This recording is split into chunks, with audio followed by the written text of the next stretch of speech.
Hello students. So I hope कि आप सब लोग अच्छी पढ़ाई कर रहे होंगे, समय का यूटिलाइजेशन कर रहे होंगे आइदर फॉर योर बोर्ड और for JEE Mains. It's time to focus on board also, so time को मैनेज करना इम्पोर्टेंट है। साथ ही साथ जेई मेंस के लिए थोड़ी थोड़ी तैयारी करते रहो, टॉपिक से बिल्कुल कट नहीं हो जाना है, otherwise it will be difficult to become family with the subject. So paper देना एक बहुत बढ़िया तरीका है। आप जान रहे हैं कि जेई मेंस सेशन 1 के जो पेपर हुए हैं इस साल, वो सारे टेस्ट फॉर्मेट में आपको मिल रहे हैं। आप उसे सॉल्व करें जब भी आपको टाइम मिलता है, एंड उससे जो क्वेश्चंस है वीडियो सॉल्यूशन से रेफ़र करके आप अपने डाउट भी क्लियर करो। और स्टूडेंट्स, ये इसलिए किया जा रहा है क्योंकि ऐसा ये देखा गया है कि क्वेश्चन बहुत सारे रिपीटेड हैं। इनफैक्ट जेई मेन सेशन 1 में भी क्वेश्चंस काफ़ी सारे रिपीटेड आए हैं अलग अलग शिफ्ट में। क्वेश्चंस में जो भी डेटा है आप उसको अच्छे से जितने बार क्वेश्चन करेंगे आपको याद हो जाएगा, ज़्यादा बेटर है। It will help in gaining speed and accuracy both. चलिए, जो 29 तारीख को सेशन 1 में जो फिजिक्स का पेपर हुआ था उसको डिस्कस करते हैं। पहले जान लेते हैं कि क्या क्या वेटेज था, मेजर पोर्शन कौन कौन से थे जिसमें से क्वेश्चन आए हैं। तो स्टूडेंट्स देखिए, रे ऑप्टिक्स से लगातार बहुत ज़्यादा क्वेश्चन आ रहा है। आप मानिए कि 25 में से 3 क्वेश्चन रे ऑप्टिक्स के हैं, that is, and in fact her paper में दो तीन क्वेश्चन हैं। मतलब रे ऑप्टिक्स एक ऐसा चैप्टर, अगर आपने इसको छोड़ दिया है तो आप 3 क्वेश्चन सीधे सीधे मिस कर रहे हैं, जबकि रे ऑप्टिक्स बहुत ईजी है। फिर स्टूडेंट थर्मोडायनेमिक्स का भी आप देख रहे हैं कि पिछले दोनों पेपर जो डिस्कस करे थे 22 के, उसमें एक एक दो क्वेश्चंस थे, और इस पेपर में तो 3 क्वेश्चन है स्टूडेंट्स। 3 क्वेश्चन समझ रहे हैं आप, 3 इधर 6 ऐसे ही। और चैप्टर थर्मोडायनेमिक्स, अगर आप रे ऑप्टिक्स के बारे में बात करेंगे तो रे ऑप्टिक्स का आधा 1/4 है thermodynamics, that's it. JEE Mains के लेवल पर इलेक्ट्रोमैग्नेटिज्म, इलेक्ट्रिसिटी से लेकर मैग्नेटिज्म, ईएमआई और इलेक्ट्रोमैग्नेटिक वेव्स तक अगर पूरा कंसिडर करें तो मात्र 7 क्वेश्चन है, कम नहीं है। 7 क्वेश्चन इतने पोर्शन से आना, आई थिंक ये बहुत मेजर पार्ट है। इलेक्ट्रोमैग्नेटिज्म तो आपका अच्छा होना चाहिए। तो अगर आप देखो, आपका अगर इलेक्ट्रोमैग्नेटिज्म अच्छा है, आपका रे ऑप्टिक्स अच्छा है और आपको थर्मोडायनेमिक्स अच्छा है, सिर्फ इतना अच्छा है, 7, 6, 13, तो 13 क्वेश्चन तो आप यहीं कर सकते हो। आप कुछ मत करिए। इतना वेटेज कितना हो गया, 13 4 जा 52, सीधे ख़त्म, राइट। तो ये तो बहुत मेजर पोर्शन है, बहुत 50% तो आपने ऐसे ही लेके आ गए। तो इसी प्रकार आप स्टूडेंट जब पेपर सॉल्व करेंगे तो आपको पता चलेगा कौन से टॉपिक ज़्यादा इंपॉर्टेंट है। और अगर आप कहीं गलती कर रहे हैं कि आप कुछ टॉपिक्स को छोड़ दे रहे हैं कि यार आलसी में छोड़ दे रहे हैं, ये तो इंपॉर्टेंट नहीं है, उसको उतनी वैल्यू नहीं दे रहे हैं, तो ऐसे में आप इसी से बच सकते हैं। इस चैप्टर में, इस पर्टिकुलर पेपर में आप देखेंगे कि वेव्स से कम क्वेश्चन आए, वेव्स से, लेकिन एसएचएम से 2 क्वेश्चन है। फिर आप देखिए यहाँ पे, आप जान के हैरान होंगे कि यूनिट एंड डायमेंशन जैसे चैप्टर से 2 क्वेश्चन है जो हम क्लास में कर लेते हैं, ये फ्री के मार्क्स है। तो ऐसा होता है जब आप हर चैप्टर से क्वेश्चंस को सॉल्व कर लेते हैं। हर चैप्टर, आप किसी चैप्टर को अगर छोड़ रहे हैं ना, तो मैं एक ही शब्द बोलूँगा, इट्स स्टुपिडिटी। मत छोड़िए, बेवकूफ़ी होगी अपने पार्ट पे, हमें रिग्रेट होगा, क्योंकि किसी भी चैप्टर से ना बहुत धांसू क्वेश्चन नहीं आ रहा, बेसिक क्वेश्चन आ रहे, बेसिक। तो आपको अगर थ्योरी पता है, आपको बेसिक क्वेश्चन सॉल्व किए हैं, तो आप कर पाएंगे। You must be able to solve questions, basic question from all the topics.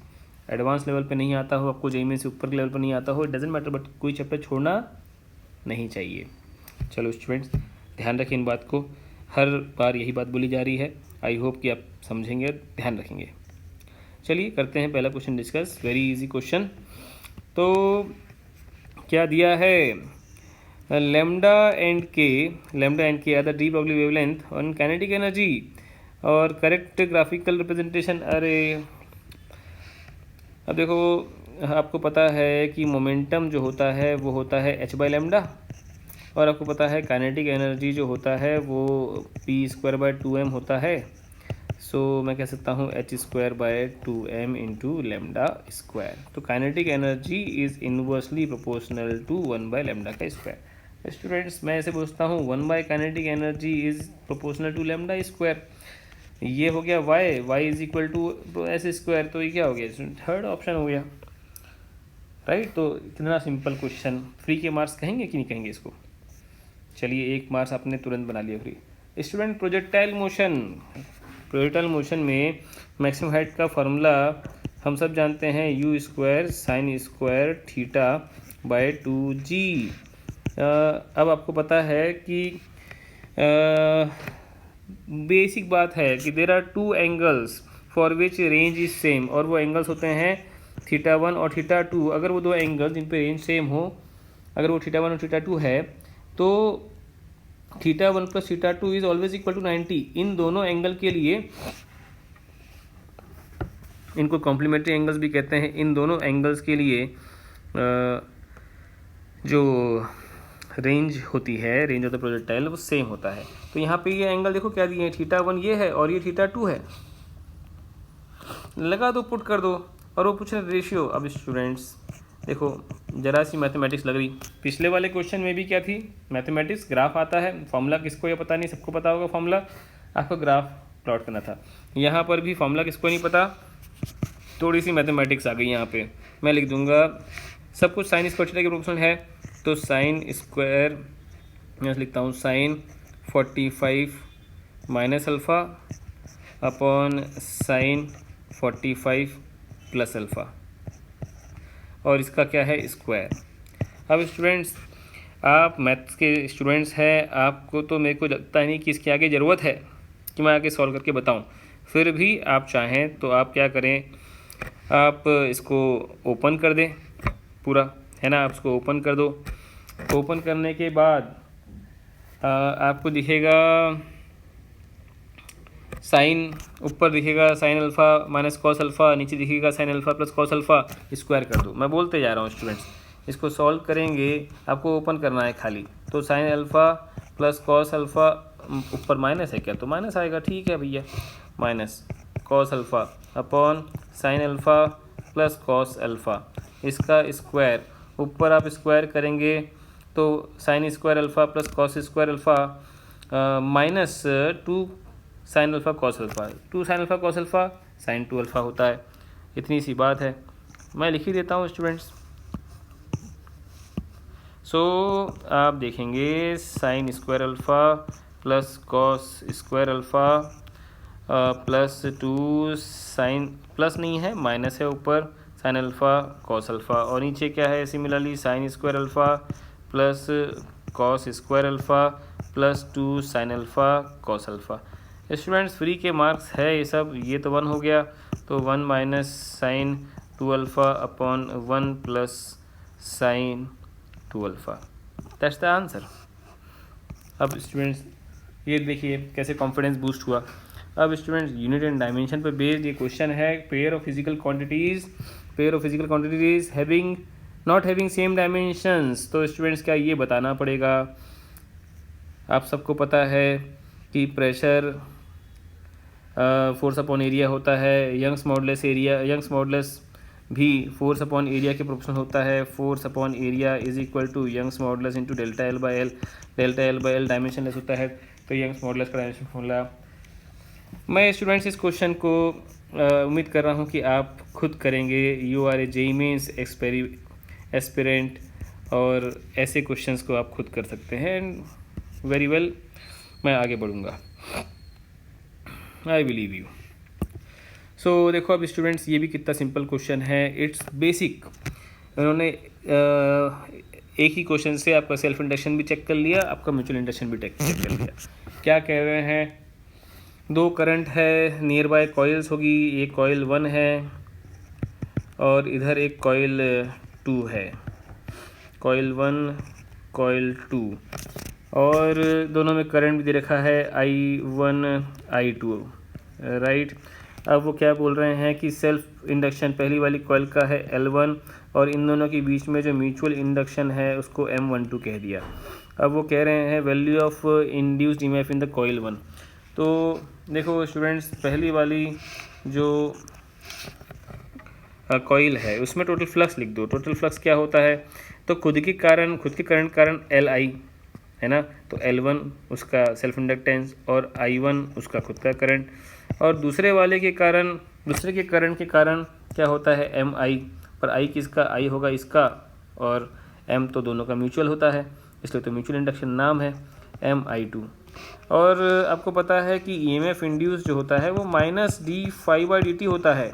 Phi की जगह φ1 पुट कर दो स्टूडेंट, एक ही झटके में आंसर आ जाता है -L1di1/dt minus m di2/dt।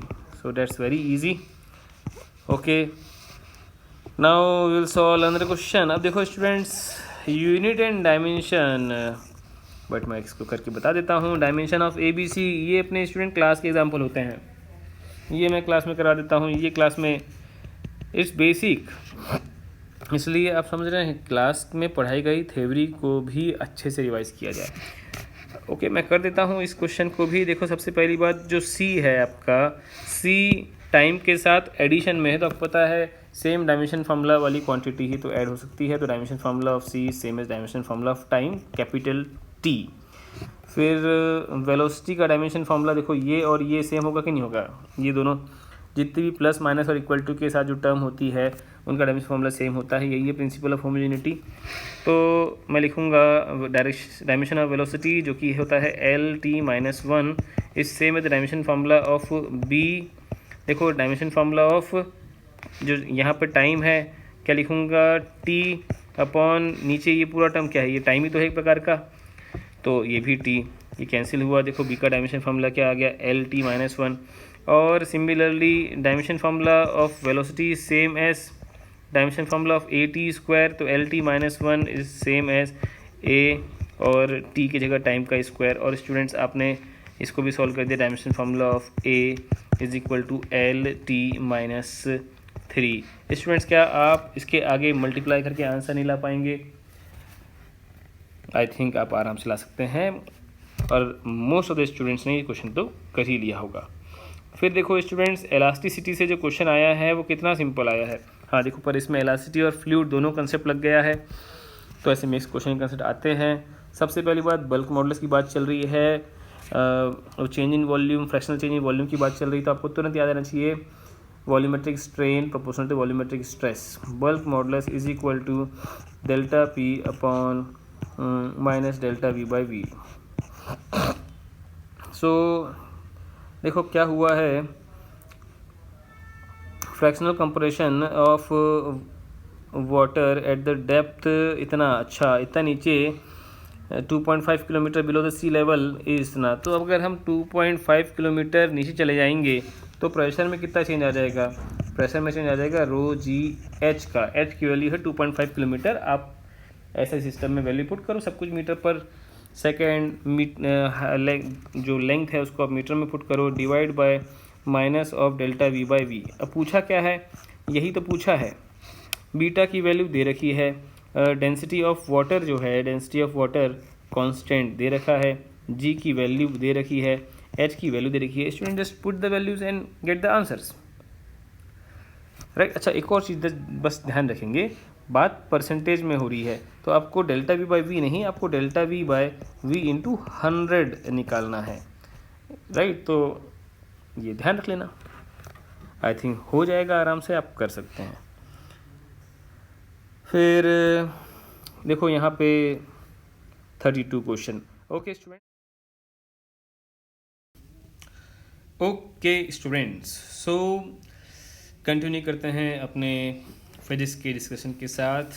Discussion हो रहा है JEE mains 2025 session 1, paper held on 29 January, morning shift. पिछले वीडियो में हम क्वेश्चन नंबर 26 से लेके क्वेश्चन नंबर 31 तक डिस्कस कर चुके हैं। Let's discuss question number 32। देखिए कैसा मजाक है इस क्वेश्चन में। हम सबको पता है waves carry both energy and momentum, and electromagnetic waves मतलब waves, so electromagnetic waves must carry both energy and momentum. और यहाँ क्या लिखा है, not momentum. What is this? We all must know that the momentum of a photon is nothing but energy by c. सो अगर energy है तो momentum भी है, मोमेंटम है तो एनर्जी है, राइट. और mass of the photon is zero. So yes, rest mass of photon is zero. Rest mass देते तो और अच्छा लगता, बट अब लेट्स सी द ऑप्शन. तो ऑप्शन में पहला स्टेटमेंट तो गलत है ही, तो पहला गलत है और दूसरा सही है. आगे ज़्यादा सोचने की जरूरत ही नहीं है. फिर देखो स्टूडेंट कितना सिंपल क्वेश्चन यहाँ पे आ गया है. Work done in adiabatic change in ideal gas is depends only on. तो देखो स्टूडेंट्स, एडियाबैटिक प्रोसेस है ना, delta Q is equal to delta U plus W, right. तो ये पूरा टर्म मिला के जीरो ही है क्योंकि डेल्टा क्यू जीरो है. तो आप देख सकते हैं कि yes, work done is equal to minus of W. तो मैं कह सकता हूँ ना कि it depends on change in internal energy, और इंटरनल एनर्जी किस पे डिपेंड करता है, N C V delta T, change in temperature. ख़त्म कहानी. ठीक है, तो हम बढ़ते हैं स्टूडेंट्स आगे.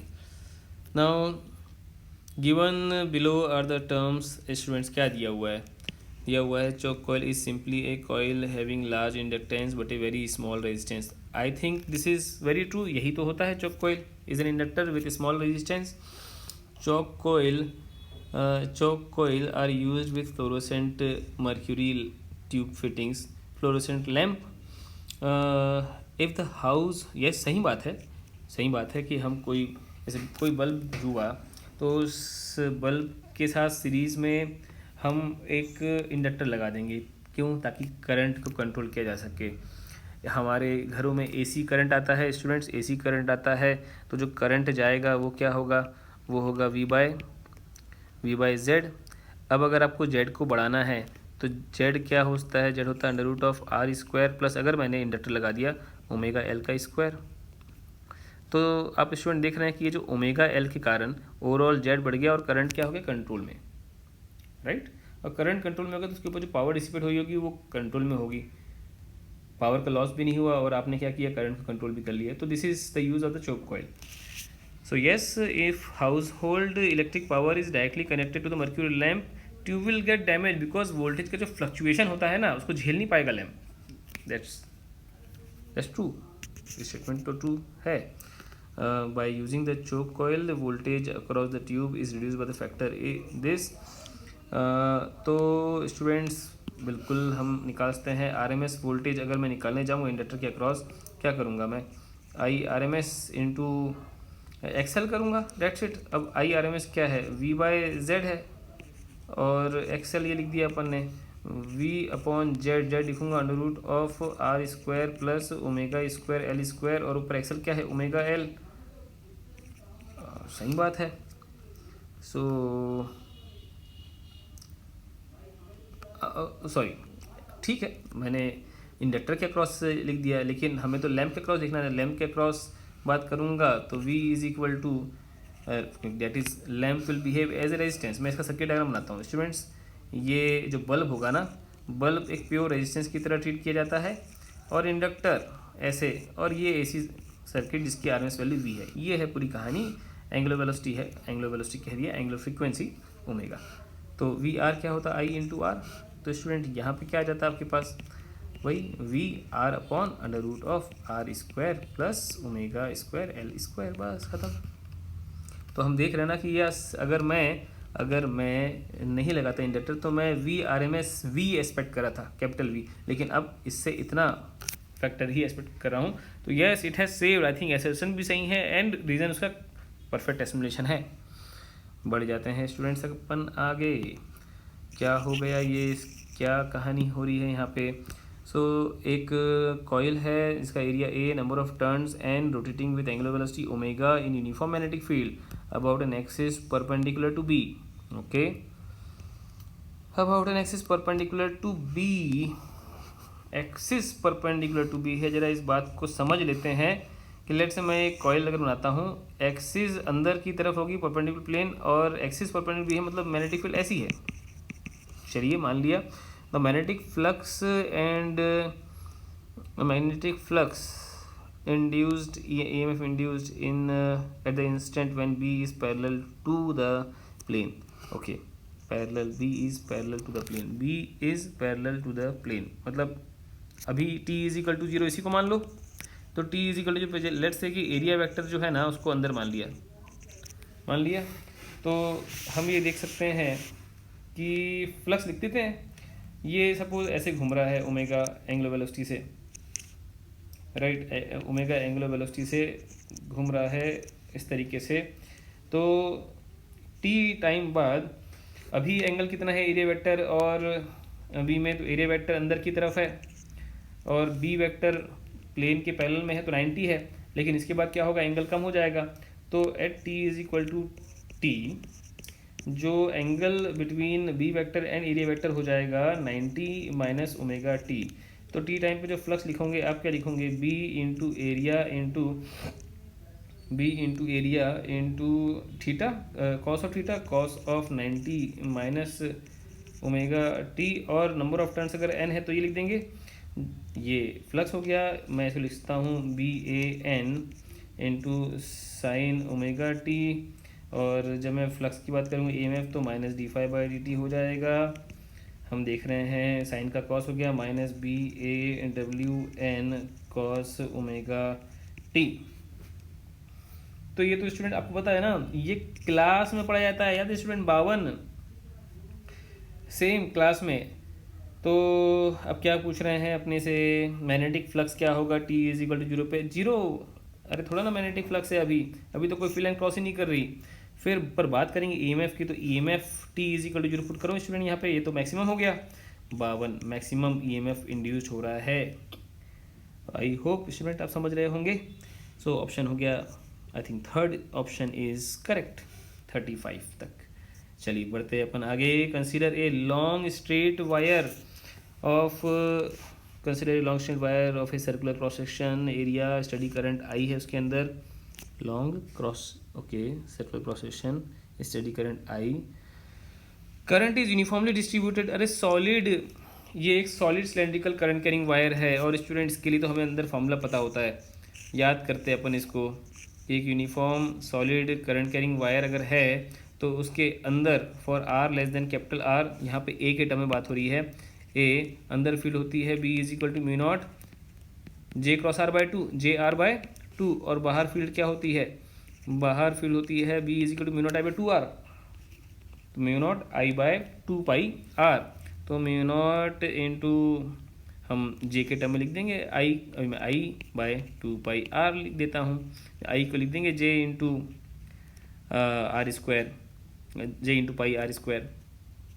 सो B is equal to mu naught J into, जब मैं लिखूंगा pi R square, capital R square student ध्यान रखेंगे क्योंकि करंट सिर्फ कैपिटल आर रेडियस तक है, टू पाई आर, ये mu naught J capital R square upon two R, ये है कहानी।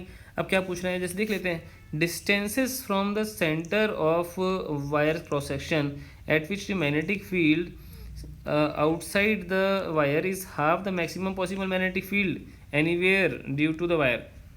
वो चाह रहे मैक्सिमम कहाँ होती है स्टूडेंट्स का, तो ग्राफ हमें पता होता है, इसका ग्राफ तो बी ऐसा होता है, ऐसा उल्टा बना, ये ऐसा, बाहर B inversely proportional to R है और अंदर बी प्रोपोर्शनल टू आर। ये क्वेश्चन तो क्लास में करते हैं अपन इस थ्योरी, और वो चाहते हैं वो पॉइंट्स जहाँ पर ये है R1 और ये है R2, एक पॉइंट बाहर होगा एक पॉइंट अंदर होगा, जहाँ पर मैग्नेटिक फील्ड मैक्सिमम का आधा होगा, तो मैक्सिमम फील्ड क्या होगी, तो लगा देते हैं इसी में जे, ये यहाँ पे R की जगह लिख दो कैपिटल R, तो mu naught J capital R by two का आधा क्या हुआ, mu naught J capital R by 4, ऐसा है।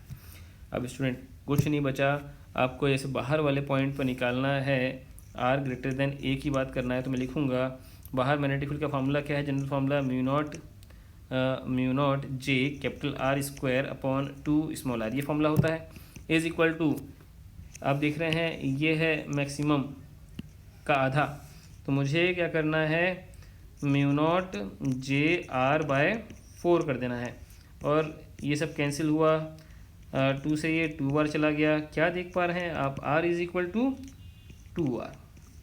तो ऐसे आपने एक डिस्टेंस निकाल लिया 2 आर मतलब 2a, एक ऑप्शन तो 2A आ गया, और अंदर तो लीनियरली होता ही है, ये भी हो गया। देखो इन्वर्सली प्रोपोर्शनल टू आर है तो आप डिस्टेंस को डबल कर दो तो आधा हो जाएगा, और डायरेक्टली प्रोपोर्शनल टू आर है तो डिस्टेंस को आधा कर दो तो आधा हो जाएगा।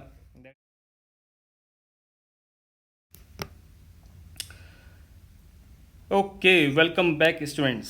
सो हम डिस्कस कर रहे हैं JEE mains 2025 session 1 physics paper held on 29 January morning shift. तो स्टूडेंट्स क्वेश्चन नंबर 36 तक डिस्कशन पिछले वीडियो में हो गया था। Let's do the discussion of question number 37। Emission of electron, assertion reasoning type का क्वेश्चन है ये। क्या है assertion? Emission of electron in photo electric effect can be suppressed by applying a sufficiently negative potential to photo sensitive substance. Okay, और reasoning क्या है? Students आप assertion को समझ चुके होंगे। ये बात कर रहे हैं फोटो इलेक्ट्रिक करंट की, राइट? फोटो इलेक्ट्रिक करंट की ये बात कर रहे हैं। तो देखिए, फोटो इलेक्ट्रिक करंट जो है उसको तो आप डिक्रीज कर सकते हो by applying potential such that, जो कैथोड है, हम इसको कैथोड बोलते हैं, या जिस फोटो सेंसिटिव प्लेट जहाँ लगी होती है वहाँ से इलेक्ट्रॉन निकलते हैं तो पॉजिटिव चार्ज हो जाता है। हम अगर चाहें तो अगर बैटरी को इस तरीके से लगाएं such that this plate become positively charge and this become negatively charge, such that electric field left to right हो जाए और इलेक्ट्रॉन्स पे जो फोर्स है वो अपोजिट डायरेक्शन में लगने लग जाए, तो ऐसे में होगा क्या? जो इलेक्ट्रॉन यहाँ से निकल रहे हैं वो जो है पहुँच नहीं पाएंगे इस प्लेट पर, और हमें करंट जो है कम रिसीव होगा। तो ठीक है, इस तरीके से देखा जाए तो फोटो इलेक्ट्रिक करंट रिड्यूस हो जाएगा। हम ऐसे कह सकते हैं कि हम फोटो इलेक्ट्रिक इफेक्ट को ऑब्जर्व कैसे करते हैं? हम ऑब्जर्व करते हैं by seeing this ammeter reading, और वो करंट अगर कम हो जाएगा तो हम यही कहेंगे कि फोटो इलेक्ट्रिक इफेक्ट को हमने सप्रेस कर दिया है, यही कहेंगे। लेकिन यहाँ पर स्टूडेंट एक कंट्रोवर्सी हो सकती है, वो कंट्रोवर्सी मैं बता देता हूँ क्या है। कि देखो स्टूडेंट्स, हमें पता है इलेक्ट्रॉन, फोटोन आता है, इलेक्ट्रॉन निकलता है, और ये प्रोसेस तभी हो पाती है जब इंसिडेंट रेडिएशन की फ्रीक्वेंसी, जो थ्रेशोल्ड फ्रीक्वेंसी है, उससे ज़्यादा होती है। और अगर ऐसा है तो फिर इलेक्ट्रॉन निकलेगा ही निकलेगा, राइट? जो भी फोटो इलेक्ट्रिक एफिशिएंसी है, लेकिन इलेक्ट्रॉन निकलेगा और उसको इस वोल्टेज से कोई मतलब नहीं होता। दूसरा केस ये हो सकता था, सोचने का तरीका, कि फोटो इलेक्ट्रिक एमिशन को थोड़ा ना फ़र्क पड़ता है आपके अप्लाइड वोल्टेज से, वो तो सिर्फ और सिर्फ जो फ्रीक्वेंसी ऑफ द रेडिएशन है, इंसिडेंट रेडिएशन, उस पर डिपेंड करता है। तो इस हिसाब से मैं इस चीज़ को गलत भी कह सकता था। Emission of the electron in photo electric effect can be suppressed. आप नहीं कर सकते सप्रेस्ड, एमिशन ऑफ इलेक्ट्रॉन को नहीं कर सकते आप सप्रेस्ड, वो इंडिपेंडेंट है आपके वोल्टेज से। लेकिन अगर ये कहते हैं कि photo electric current is decreased suppressed, तो शायद मैं उसको सही बोलता, बट एनटीए ने इसको सही दिया है स्टेटमेंट को। आंसर क्या है, रीजनिंग क्या है? The negative electric potential which stop the emission of negative electric potential which stops the emission of electron from the surface of photo emissive substance varies linearly with. तो देखो, ये तो कह रहे हैं कि जो स्टॉपिंग पोटेंशियल, आप जानते हैं आइंस्टीन की जो इक्वेशन होती है H/F minus work function is equal to maximum kinetic energy कह लो, या E इंटू स्टॉपिंग पोटेंशियल कह लो। तो यस, ये तो लीनियरली वेरी कर रहा है, बात सही है, बट फर्स्ट स्टेटमेंट में थोड़ी कंट्रोवर्सी हो सकती है। बट एनटीए ने जो आंसर दिया है उसमें दोनों स्टेटमेंट को सही माना गया है, राइट? एंड और अगर हम पहले को सही मानते हैं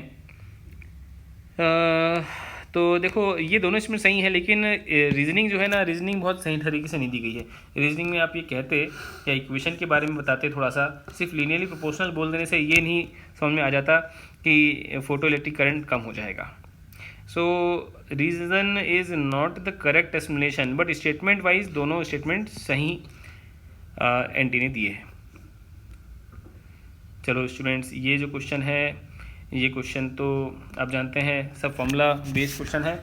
electric field inside the uniformly charge spherical shell, आपको पता है स्फेरिकल शेल के अंदर फील्ड क्या होती है, जीरो, सबको पता है। अंदर जीरो होती है और बाहर KQ/R²। तो ये कहाँ बोल रहे हैं, distance R greater than zero, inside की बात चल रही है, तो यस इलेक्ट्रिक फील्ड क्या होगी, जीरो। फिर electric field at distance R greater than zero from a uniformly charge infinite sheet, uniformly charge infinite sheet with surface density sigma, surface सिग्मा/2 स्टूडेंट्स, है कि नहीं, सबको पता होता है। फिर electric field outside the uniformly charge spherical shell, outside की बात कर रहे हैं, इसी का दूसरा केस स्टूडेंट पहले वाले का, तो आप जानते हैं KQ/R² होता है, KQ बाय, बाहर बात करें तो KQ/r²। और आप अगर इसको ऐसे पुट कर दो 1/4πε0, क्योंकि जगह पे sigma into pi into 4πr², और नीचे R² है ही, तो देखिए स्टूडेंट्स ये बन जाएगा सिग्मा R² अपॉन ε0r²। वैसे देखा जाए तो ये कोई भी ऑप्शन मैच नहीं कर रहा है, यहाँ पे ये डायमेंशनली गड़बड़ हो गया। वैसे यहाँ पे अगर R² पुट कर देते तो ये ऑप्शन सही हो जाता, but in worst case you have to select this option. फिर स्टूडेंट्स क्या बोला गया है, electric field between the two oppositely charge infinite plane sheet with uniform density sigma. तो स्टूडेंट ये क्या है, कैपेसिटर के अंदर की बात कर रहा है, कैपेसिटर के अंदर यहाँ चार्ज सिग्मा और यहाँ माइनस सिग्मा, 1000 बार ये बात डिस्कस हो जाती है क्लासेस में कि नेट इलेक्ट्रिक फील्ड क्या होगी, तो नेट सिग्मा/ε0 होती है। क्यों होती है, तो जो लेफ्ट वाली प्लेट है उसके कारण भी फील्ड इधर की तरफ कितनी है, सिग्मा/2ε0, और जो नेगेटिव प्लेट है उसके कारण भी फील्ड किधर है, इधर की तरफ ही है, इसलिए सिग्मा/2ε0 पर सिग्मा/2ε0 सिग्मा/ε0। स्टूडेंट्स आप देखेंगे, आप बेस्ट पॉसिबल केस में आंसर सेलेक्ट करेंगे, C का 4 है, सही बात है, और D का 1 सिग्मा/ε0, और हम देख रहे हैं A का 0 मतलब 3। तो स्टूडेंट फोर्थ ऑप्शन मुझे ज़्यादा सही लग रहा है, एंड दैट्स द आंसर। अब देखो student 39 question, a body of mass m converted into a massless, connected to a massless unstretchable string goes in a vertical circle, okay, radius r, vertical circular motion का question है। क्या बोल रहे हैं, if the velocity at the top of the circular path is इतना, okay, तो ये तो स्टूडेंट ऐसा है, टॉप सर्कल पे कितना है, तो ratio of the kinetic energy of body at the bottom and the top, यहाँ से पार्टिकल को आप फेंकते हो u स्पीड से, जब ये ऊपर जाता है यहाँ पे उसकी स्पीड हो जाती है v, और वो क्या बोल रहे हैं, रेशियो ऑफ काइनेटिक एनर्जी, तो काइनेटिक एनर्जी बॉटम में और काइनेटिक एनर्जी टॉप पे, तो ऑब्वियसली v यहाँ पर टॉप बॉटम पे स्पीड क्या है, u, हाफ m u² लिखूंगा kinetic energy, half m into u², और टॉप पे kinetic energy half m into v²। Students आपको पता है कि वर्क एनर्जी थ्योरम अगर मैं लगाऊंगा तो यहाँ पे वर्क डन टेंशन के कारण भी हो सकता है और mg के कारण भी हो सकता है, लेकिन आपको पता है कि टेंशन के द्वारा वर्क डन 0 होता है, सिर्फ और सिर्फ work done by mg consider किया जाता है, is equal to change in kinetic energy k final minus k initial, work done by mg क्या होता है, माइनस mg इंटू, अगर ये लेंथ l है तो एक्चुअल में ये भी l जोड़ लो, minus mg into 2l is equal to half m into v² minus u², ऐसा है। स्टूडेंट सॉल्व करेंगे तो हम क्या देख रहे हैं, v² इज इक्वल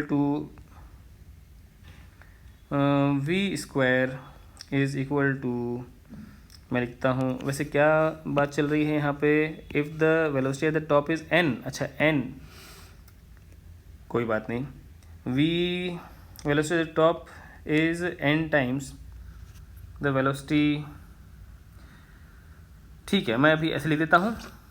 यहाँ से ज़रा हम सॉल्व कर लेते हैं, तो क्या लिख पाएंगे हम, v² इज इक्वल टू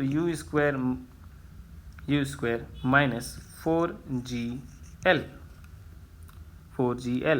और स्पीड के बारे में कुछ बातें बोल दी गई है।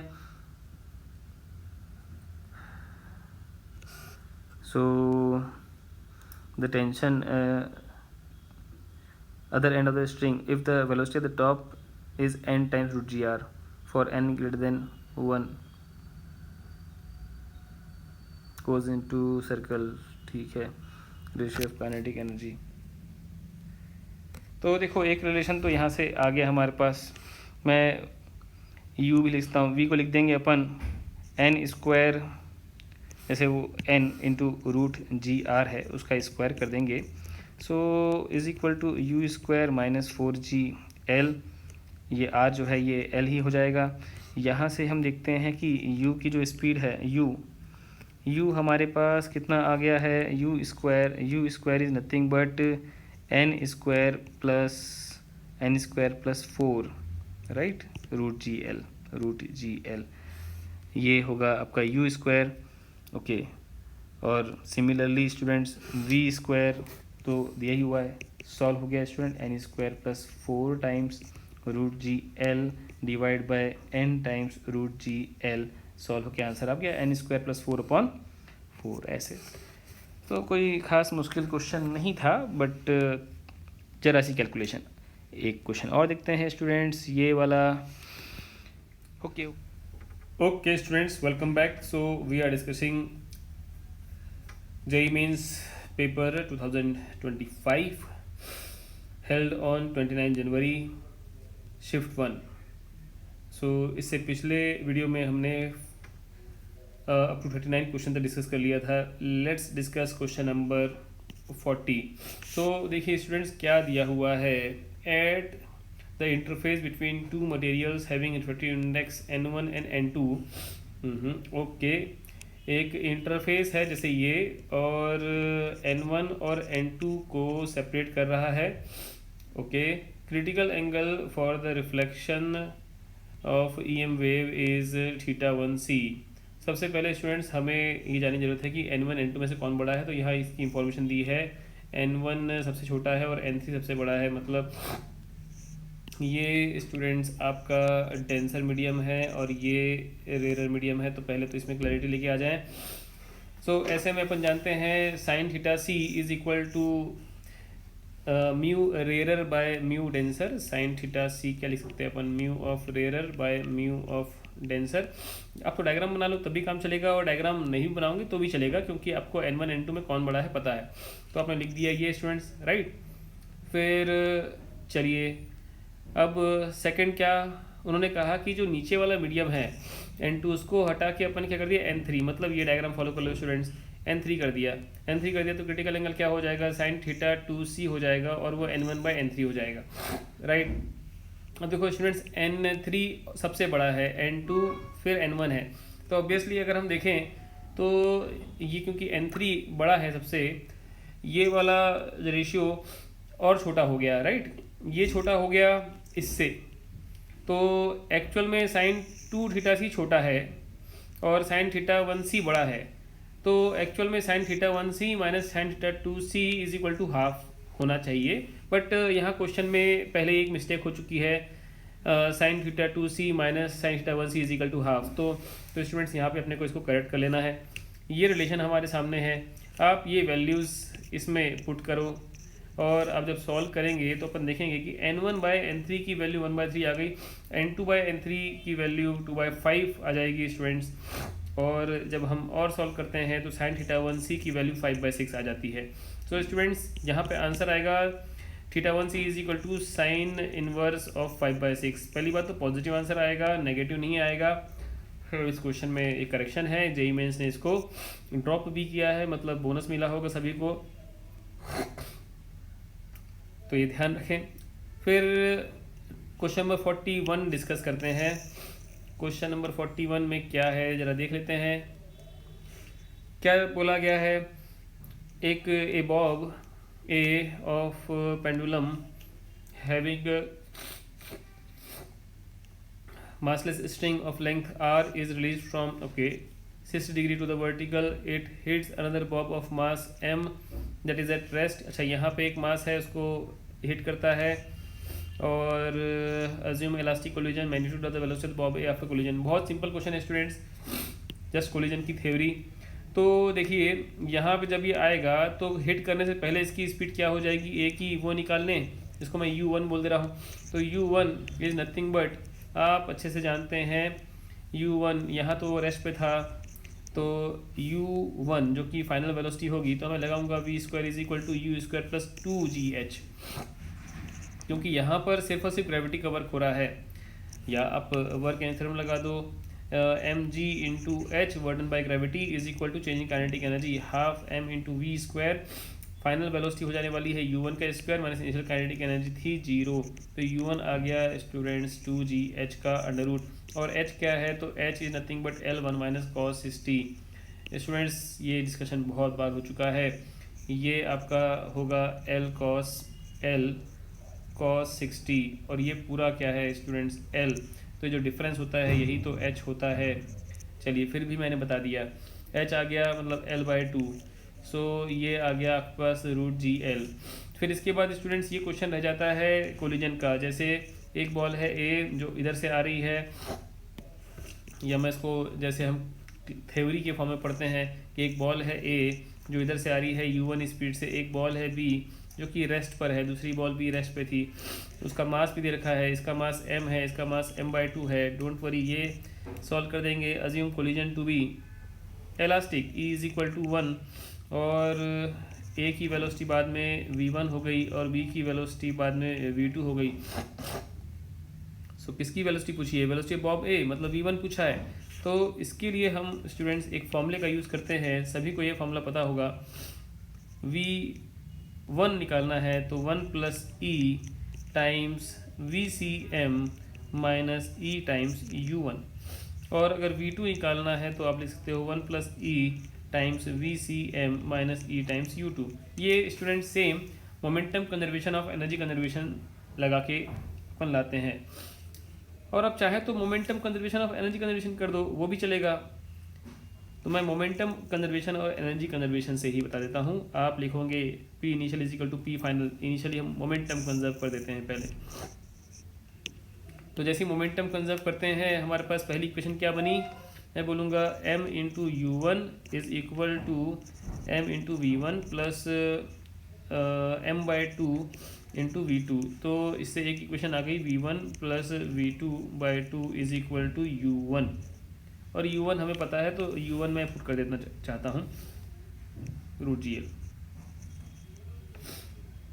और दूसरा rate of separation is equal to rate of approach, क्योंकि ये E इज इक्वल टू 1 है। तो रेट ऑफ सेपरेशन है कितना है स्टूडेंट्स, तो वो है v2 माइनस v1, और रेट ऑफ अप्रोच क्या था, रेट ऑफ अप्रोच किस रेट से पास में आ रहे थे, ये u1 से आ रहे थे, तो u1 इज़ √GL। बस स्टूडेंट्स ये हो गई पहली इक्वेशन, ये हो गई दूसरी इक्वेशन। आई होप सभी लोग सॉल्व कर सकते हैं, and just you have to solve it. Okay dear students, welcome back. We are discussing JEE Mains question paper held on January 2025, 29 January 2025 morning shift. So question में दिया गया है एक इलेक्ट्रिक डायपोल, इसका मास m है, charge q और length l, it is placed in uniform magnetic field, और इसको स्लाइटली डिस्प्लेस किया है, डिस्टर्ब किया है और छोड़ दिया गया है। अब पूछा जा रहा है find the time period of its oscillation. तो हमें अच्छे से पता है कि जब इलेक्ट्रिक डायपोल को हम यूनिफॉर्म इलेक्ट्रिक फील्ड में स्लाइटली डिस्प्लेस करके छोड़ते हैं तो वो SHM करता है, और टाइम पीरियड का फॉर्मूला आता है 2π√of I/PE, सबको पता है। सो लेट्स कंसीडर एक डायपोल जिसमें 2 पॉइंट चार्ज है, इक्वल एंड ऑपोजिट चार्ज वाले, जिनका चार्ज q मास m है, और इसको हमने यूनिफॉर्म इलेक्ट्रिक फील्ड में रखा हुआ है। लेट्स से इलेक्ट्रिक फील्ड का जो डायरेक्शन है मैं इधर मान लेता हूँ, तो ये उसकी स्टेबल इक्विलिब्रियम पोजीशन है, और हमने इसको स्लाइटली डिस्प्लेस कर दिया ऐसे और छोड़ दिया, रिलीज्ड। अब स्टूडेंट्स यहाँ पे पहले ही एक गलती हो जाती है, बिकॉज क्वेश्चन में जो डेटा है वो थोड़ा सा कंट्रोवर्शियल डेटा है। जैसे बोला गया है electric dipole of mass m, एक डायपोल बनता है 2 पॉइंट चार्ज से। सो अगर मैं दोनों पॉइंट चार्ज का मास m मान लूँगा तो total mass of the dipole क्या हो जाएगा, 2m।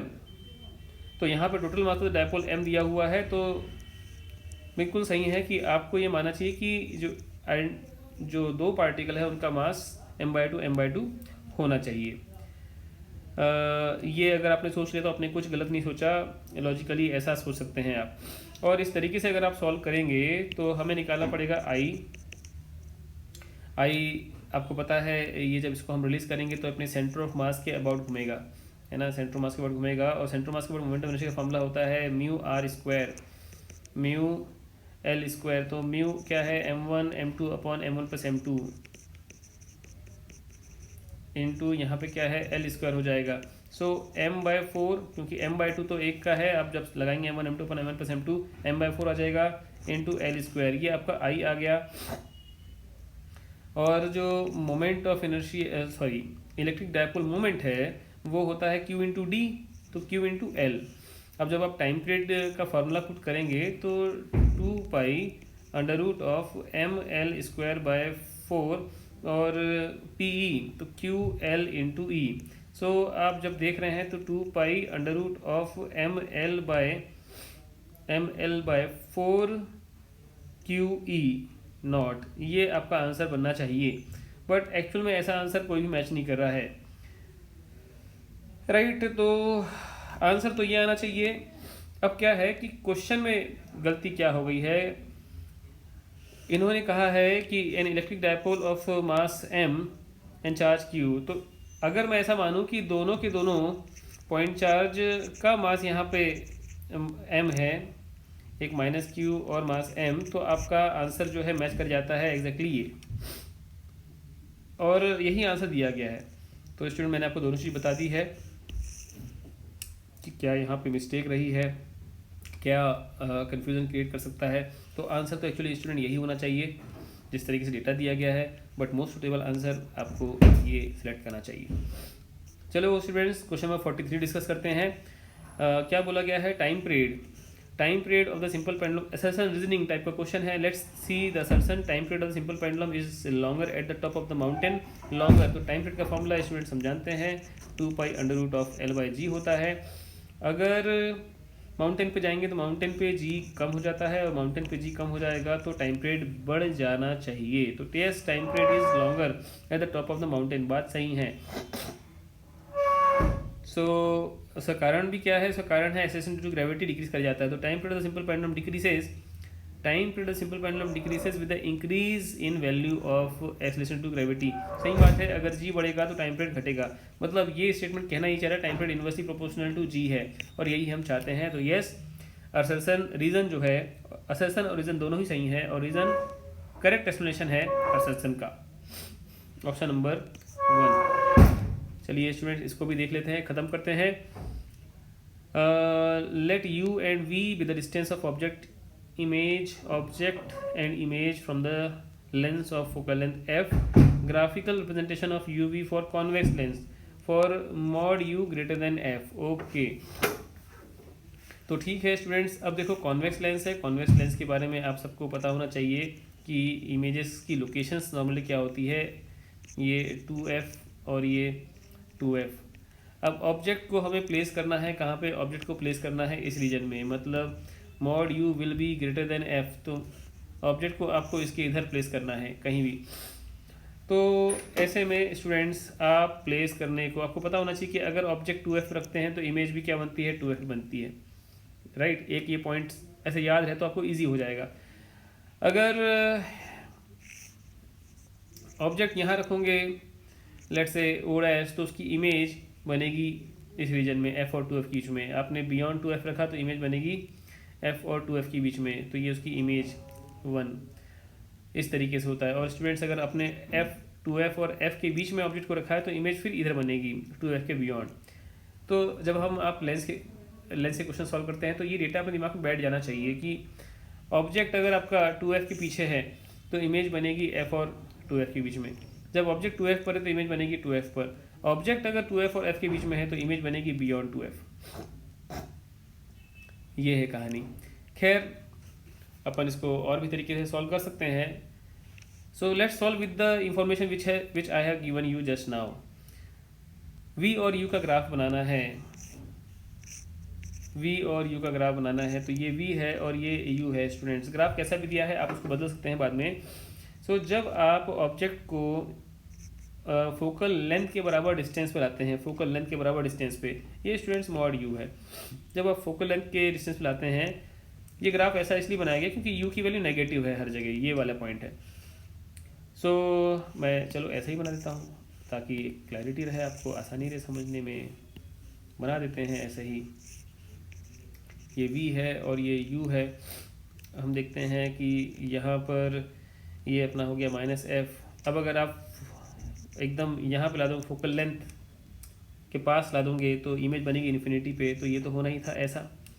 और अगर आप इनफाइनाइट डिस्टेंस पर रख दोगे u is equal to -infinity, तो इनफाइनाइट डिस्टेंस पर रखा हुआ ऑब्जेक्ट की इमेज कहाँ बनती है? फोकस पे। तो ये ग्राफ ऐसे बन जाएगा students, this graph will touch v is equal to f, this should be the graph. और ऐसा ग्राफ सिर्फ एक ही दिख रहा है students, option number 3। Okay, question number 44 के बाद क्वेश्चन नंबर 45 देखते हैं स्टूडेंट्स। ये भी कोई बहुत मुश्किल क्वेश्चन नहीं है। लेट्स से ये ए है। Hello students, welcome back. So let's discuss question number 46। हम डिस्कस कर रहे हैं JEE Mains session 1 paper held on 29 January morning shift. देखो स्टूडेंट्स, इस क्वेश्चन में क्या दिया हुआ है कि एक हाइड्रोलिक लिफ्ट की बात करी गई है और इनपुट पिस्टन जो है उसका सरफेस एरिया 6 सेंटीमीटर स्क्वायर है और आउटपुट पिस्टन जो है उसका सरफेस एरिया 1500 सेंटीमीटर स्क्वायर है।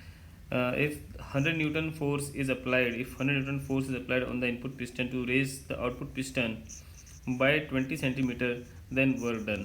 सो स्टूडेंट्स देखिए, अगर सपोज वर्क डन यहाँ पर अगर मैं बात करता हूँ, जो फोर्स लगेगा पिस्टन पर वो लगेगा P2 इंटू एरिया और A2 लिख देंगे। सो वर्क डन कितना होने वाला है, आउटपुट हमें वर्क कितना मिलने वाला है, तो P2 इंटू A2, ये तो फोर्स है, इंटू डिस्टेंस L2 लिख देता हूँ फिलहाल। L2 is nothing but 20 centimetre. अब पैस्कल्स लॉ से हम जानते हैं कि यहाँ और यहाँ प्रेशर क्या रहेगा, same. So pressure is nothing but force upon area, 100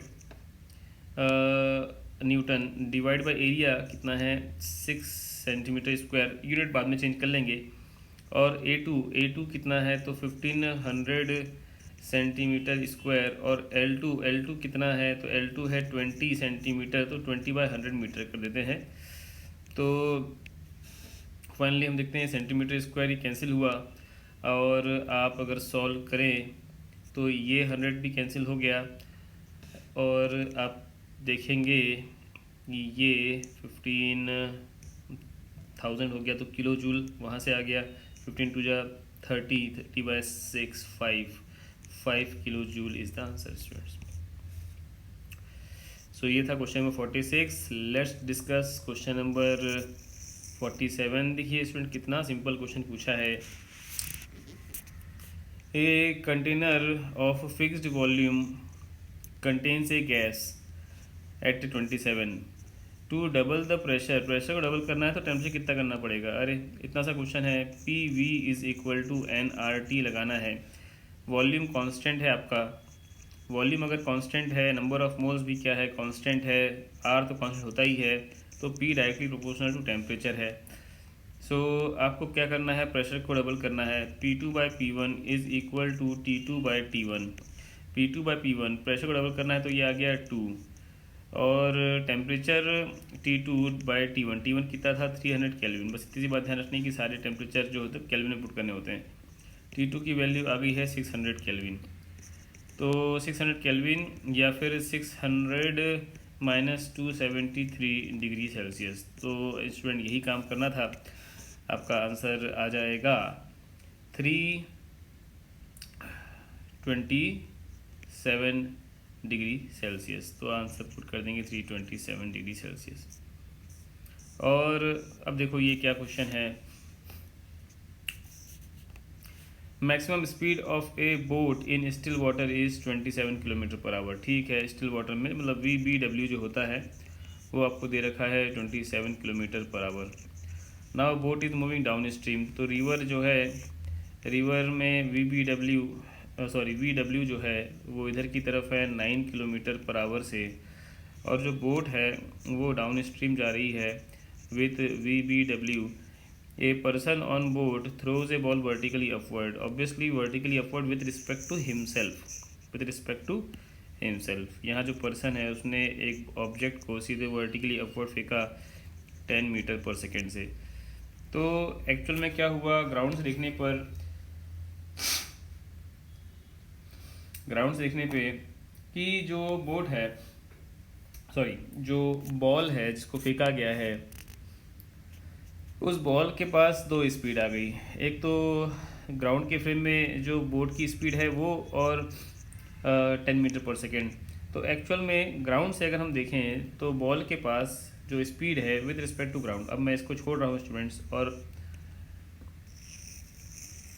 with respect to ground आगे बात करूँगा।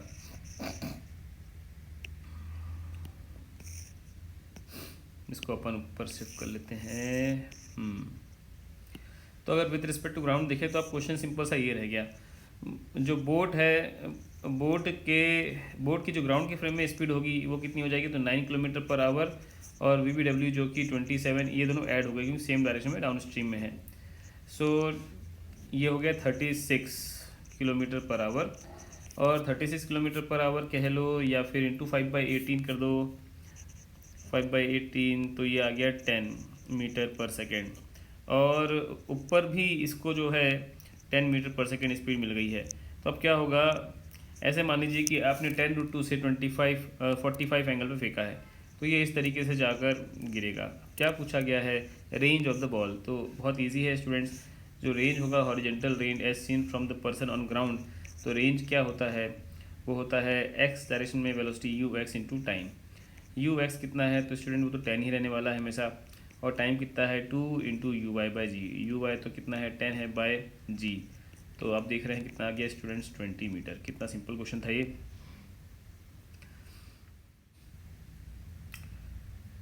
Okay dear students, let's discuss question number 49। आज हम डिस्कस कर रहे हैं paper JEE Main session 1 2025, paper held on 29 January, shift 1। देखिए क्वेश्चन नंबर 49 क्या है, 2 light beam falls on a transparent block at point P1 point 1 and 2 at angle θ1 θ2।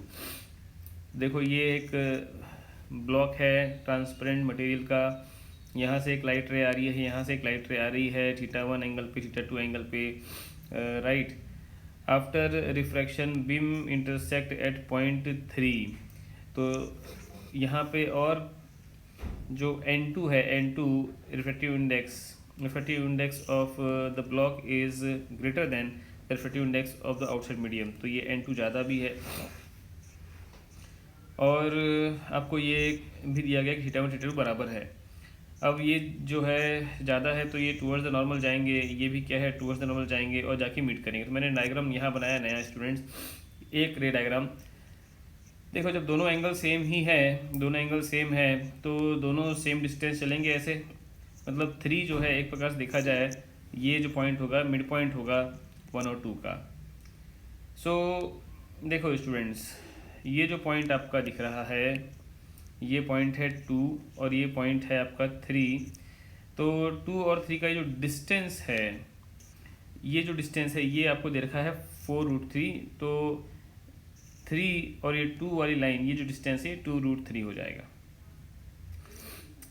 और रे ऐसे आई टूवर्ड्स द नॉर्मल बेंड कर गई। अब ये थिकनेस अगर t है, पहले का एंगल सपोज दिया हुआ है θ2 देखो विद रिस्पेक्ट टू सरफेस है, तो जो एंगल ऑफ इंसिडेंस है वो 90 माइनस θ2 हो जाएगा। तो ये ध्यान रखेंगे, मैं पुट भी करूँगा। मैंने स्नेल्स लॉ लगाया भी है। देखिए स्नेल्स लॉ में n1 into sine 90 minus θ2 is equal to n2 into sine theta, और साइन थीटा देखो क्या आ गया n1/n2 into cos theta, right. और कॉस θ2 की वैल्यू स्टूडेंट देखो यहाँ दे रखी है n2/2 n1, वो पुट किया तो थीटा की वैल्यू 30 आ गई। जैसे स्टूडेंट थीटा की वैल्यू 30 आई तो आप देखेंगे क्वेश्चन ख़त्म। tan 30 is equal to perpendicular upon base, और आप सॉल्व करके स्टूडेंट देखेंगे कि जो t है थिकनेस कितनी आ गई 6 सेंटीमीटर।